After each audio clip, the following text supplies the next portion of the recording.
शासन 6 महीने के लिए फिर से बढ़ा दिया जाएगा। मुख्यमंत्री के इस्तीफे के बाद केंद्र सरकार ने इसी साल फरवरी में राज्य विधानसभा को भंग कर दिया था और राष्ट्रपति शासन लगा दिया था। केंद्र सरकार ने संविधान के अनुच्छेद 356 के तहत मणिपुर में राष्ट्रपति शासन लगाया था। राष्ट्रपति शासन 6 महीने के लिए लगाया जाता है और संसद की मंजूरी से हर 6 महीने में 3 साल तक के लिए बढ़ाया जा सकता है। राज्यसभा में गृह मंत्री अमित शाह द्वारा इस बारे में दिए गए वैधानिक संकल्प को स्वीकृत किया गया।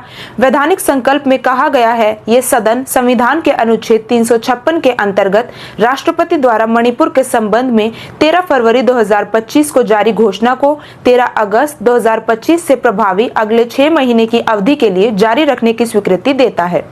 संविधान के अनुच्छेद 356(3) के तहत संसद की मंजूरी लेकर राष्ट्रपति शासन 6 महीने के लिए बढ़ाया जा सकता है। ऐसा 3 वर्ष तक किया जा सकता है। 9 फरवरी 2025 को मुख्यमंत्री एन बीरेन सिंह के त्यागपत्र के बाद मणिपुर में 13 फरवरी को राष्ट्रपति शासन लगाया गया था। मणिपुर में राष्ट्रपति शासन के 6 महीने 13 अगस्त को पूरे हो रहे हैं। ऐसे में केंद्र सरकार को इसे बढ़ाने के लिए संसद की मंजूरी चाहिए। यही कारण है कि ये प्रस्ताव लाया गया है। कुकी मैतेई संघर्ष, 260 से ज्यादा मौतें।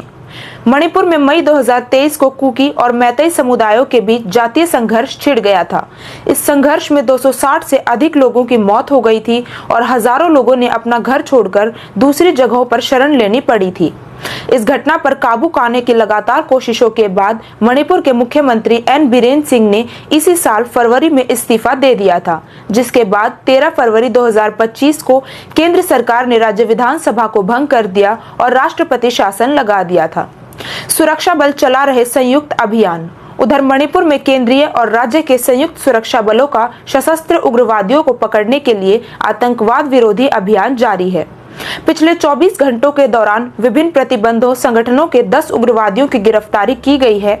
एक वरिष्ठ पुलिस अधिकारी ने बताया कि मणिपुर के 6 जिलों इम्फाल पश्चिम, इम्फाल पूर्व, विष्णुपुर, काकचिंग, तेंगनोपाल और तेंगनिंगलोंग में पिछले 24 घंटों में विभिन्न प्रतिबंधित संगठनों के 10 उग्रवादियों को गिरफ्तार